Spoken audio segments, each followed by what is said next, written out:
MUSC is requesting $20 million from the state to continue COVID testing in at-risk communities across the state. Today, I talk one-on-one with MUSC's CEO, Dr. Cawley, for this edition of Quintin's Close-Ups. And if you haven't already, subscribe to my YouTube channel and like Quintin's Close-Ups on Facebook. Dr. Cawley, welcome to Quintin's Close-Ups. Thanks, Quintin. Happy to be here. You're very welcome. I know I have always wanted to interview you, so here I am with you. And obviously, you are the CEO of MUSC Health. And I know just recently, MUSC has requested $20 million from state law legislators, that is, to continue COVID testing at in-risk communities across the state. And this is coming from WCIB. You said this quote, "Those dollars are going to run out." How much money do you all have right now, Doctor? Well, back in May, when the legislature came into town, they gave MUSC $25 million to do at-risk community testing. So we started in May. We've done about 260 sites throughout South Carolina. We've done almost 60,000 tests. And we've been doing that all summer, May through today. And at the current rate, it will run out. It depends a little bit on how much COVID is out there, but in about 4 to 8 weeks, those current dollars will run out. Wow. And I know that obviously you estimate that the hospital only has enough funding to provide testing in at-risk communities for another month if COVID testing demand obviously remains high. What are the demands right now? Well, at the moment, demand has really gone down significantly. So if you remember back in early July, when it was really, really busy, demand was through the roof, and we were sending teams out to communities every single day. Now, thank God it's much, much better than that, and it's a little slower right now. But, and this is a big but, in the last 2 weeks, been noticing it's starting to slowly climb again. And I think that's partially related to probably schools reopening and people not doing what they need to do. I think people are just getting complacent. They just, they're sick of doing certain things, so they don't socially distance, don't wash their hands, don't wear a mask, they don't do all those things. So, and it's starting to creep up. So I'm a little worried, not so worried that I'm going to go running in the street, but I am a little worried that if it continues, probably by early October, we'll be back with a little bit of some significant COVID happening in the community. And you keep hearing these reports that obviously a lot of people, particularly the doctors, are very scared about October, November, because obviously that's the peak of the cold and flu season.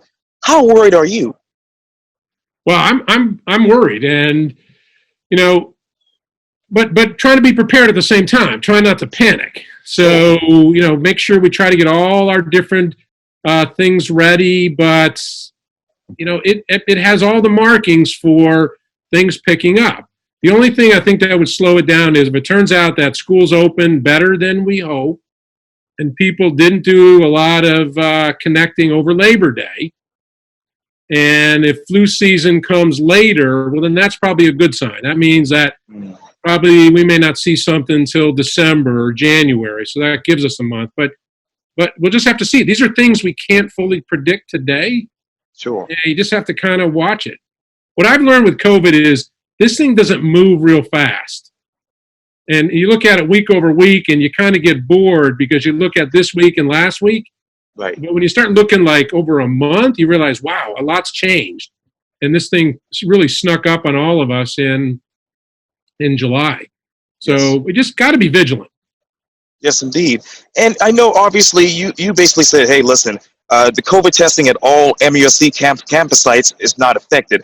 The funding request only applies to mobile testing sites in at-risk communities. And you said that MUSC has conducted, as you mentioned, over 60,000 COVID testings in at-risk communities since May. What are those at-risk communities in your mind? Sure. Well, so MUSC does two kinds of testing. We do testing where people come to us, and those are on all our campuses. We call those fixed sites. Okay. And then we do mobile testing. And mobile testing we take out to communities. Sure. And for the most part, we're taking them out to at-risk communities.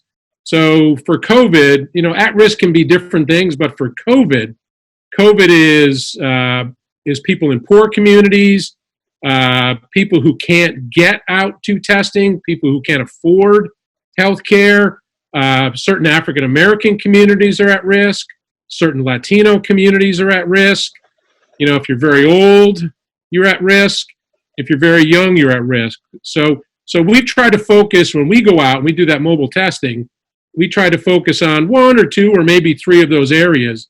And I'll just give you one example of I think we've been successful. So almost 50% of our at-risk community testing is to African Americans.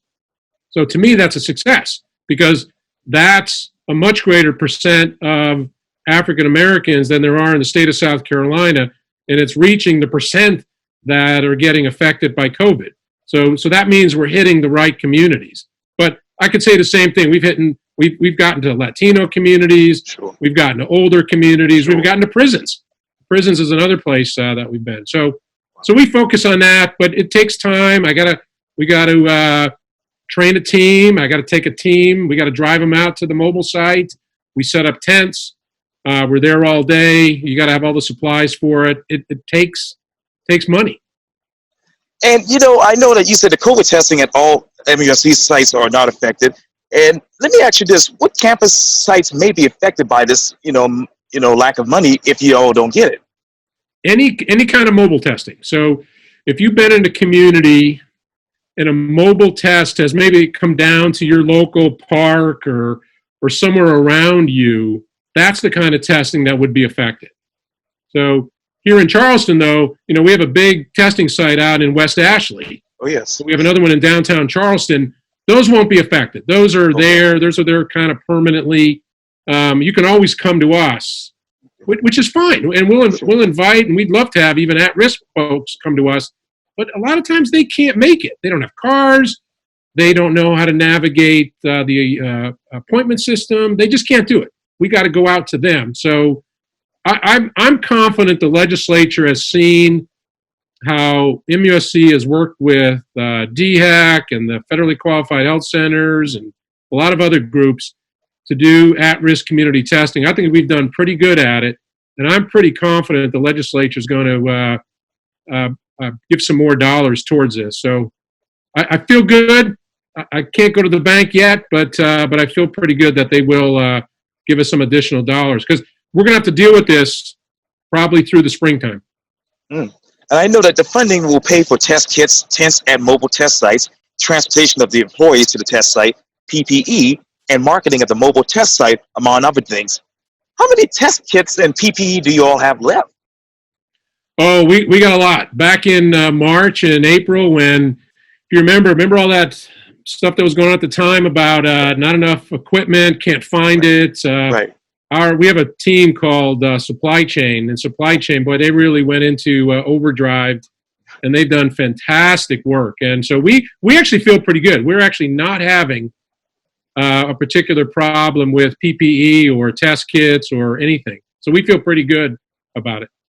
And I know that MUSC has conducted 170,000 total COVID tests since May, with up to 1,200 tests conducted per day during the high periods. What are those high periods for testing? Well, those high periods were back in early July. Wow. So in early July, there were days that we were out there in at-risk communities doing 1,000 tests a day. There was a site out in Anderson. We did almost 1,500. And even in our fixed sites in Charleston, there were days we were typically doing 800 to 1,000 a day. Today, wow. Just as comparison, those fixed sites today are probably doing 100 to 200 a day. And the at-risk community sites, they're probably down to 100, maybe 150.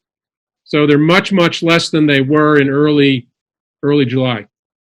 And from Channel 4, you said basically prevalence and demand has decreased in the last few weeks. Prevalence, and let me ask you this. Prevalence and demand, how has that been decreased by what, in your mind? Well, I think people got scared. And I think when all that stuff happened in July, almost everybody, in Charleston, I live in Charleston, and everybody knew somebody either had COVID or got tested, and Right. I think people got appropriately scared. I think they started to socially distance. They start to wash their hands and mask. And then if they were particularly vulnerable, I think they didn't go out. So I think they were very careful. So all of a sudden, that happens. Then the prevalence goes way down. And when the prevalence goes down, the demand for tests goes down. So at the moment, both of those are down, but I by no means am I fooled. This could roar right back. And it could come back even worse. And I'll use an example. Sure. The great flu of 1918, right? It came out in the springtime. It kind of settled down a little bit in the summer, and it came back even harder in November and December. And it was at its deadliest at that time. So we shouldn't be fooled. This can come back, and it can come back really, really hard. And in a way, it could be much worse than what we've seen. So, I don't want to scare anybody, but I just want to encourage everybody, keep doing what you need to do. What do you need to do? You need to, number one, socially distance. Number two, wash your hands. And I can't say that enough. People forget to wash their hands. The third thing is, if you are vulnerable, you got to take extra precautions. Maybe you need to stay home more if you're vulnerable. And then the fourth thing is, when you can't socially distance, wear a mask. You do those four things, the likelihood of picking up COVID is extremely rare. Now, Dr. Cawley, can you set the record straight? I use face shields a lot. Do those actually work? Well, yeah, I think they do work. I think a face shield is fine. I think if you wanted to take it up a level, I think what you would do is you'd wear a surgical mask. Okay. So there are ways to take it up a little, but if you needed a mask for a job or something in particular so people could see your face, I think it's fine. I think it's fine. Okay. The reason we wear masks is actually not to protect myself, but to protect others from my own droplets from my mouth. And think about a face mask. Sure. A shield. It's catching it on the inside. You'd have to clean it a little more often, but it's also catching it on the inside. So I think a shield is better than nothing. Okay. If you wanted to take it up a little bit higher and be a little better, a surgical mask would be a little better. Okay, good. I'm going to keep the face shield. Let me ask you this, too, because you talked about it earlier as far as obviously school students and obviously parents and taking their kids back to school and teachers going back to school. Will any of the area teachers and staff have access to immediate and ongoing testing by chance with MUSC? Well, some schools are working with MUSC. So several of the Charleston County schools are working with MUSC, and some of our other, at some of our hospitals, they're working with them as well. So we're going to keep working with them, keep helping them. There'll be testing available. We're all kind of learning something here too. So we'll see how it goes. But bottom line, we're here to help. And, let me ask you this. What level do you want to get the COVID cases down that would no longer require testing, contract tracing, and people being quarantined? Not until the vaccine is has been widely spread throughout the population. Either that, or so many people have gotten COVID that we now have something called herd immunity. But for herd immunity to happen, we'd have to get the numbers of people who have had COVID up to 60 to 70%. That would be fairly deadly to a lot of people. So the vaccine is the better way to go. So when the vaccine is here, we can probably start relaxing on some of these things. And obviously, we talk about the cases of COVID. What is that process? Because after people have been tested and the results come back positive, and some may be asymptomatic and sent home to quarantine for a couple of days, what are the next steps? Well, everybody's a little bit different. And I've experienced people who have had no symptoms, none, just completely asymptomatic. A lot of people have very, very mild symptoms. They think they're asymptomatic, but when you really take a good questioning of them, they'll tell you that they had a mild headache or a mild sore throat. And most people have that. So either they're asymptomatic or it's mild. But then there's a smaller number that get sicker and a smaller number that even get so sick they need to be in the hospital.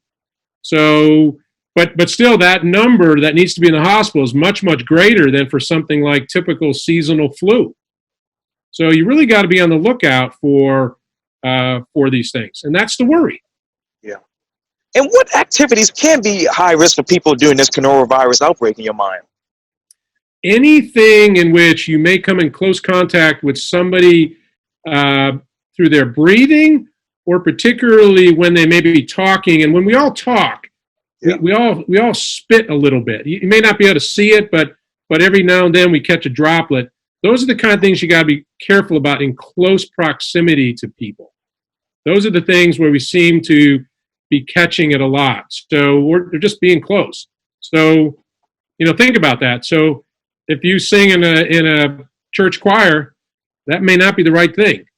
If you go to a restaurant a lot or a bar a lot, that might not be the right thing to do. So for everybody, it's a little bit different, but when you start getting in close contact with people and interacting and talking with them, that's when it happens. That's when it happens. And this is a question I've always wanted to ask. What is the typical recovery rate for this virus? Well, overall, it's actually pretty good. If you look at it, I'm more of a cup is half full. So right, most people recover, most people do fine, but there are a smaller number. Once again, it's bigger than seasonal flu. That's why so many people still end up in the hospital. But there are people that do get sick and get in the hospital, and there are people that die from it. So it's nothing to, ignore. So once again, most people will only have something either asymptomatic or mild, but there's still a large number of people who are still going to get sick. Dr. Patrick Cawley, thank you so much for your time. And again, welcome to Quintin's Close-Ups. Quinn, thank you for having me. I enjoyed it. Yeah, likewise. Hope to have you back.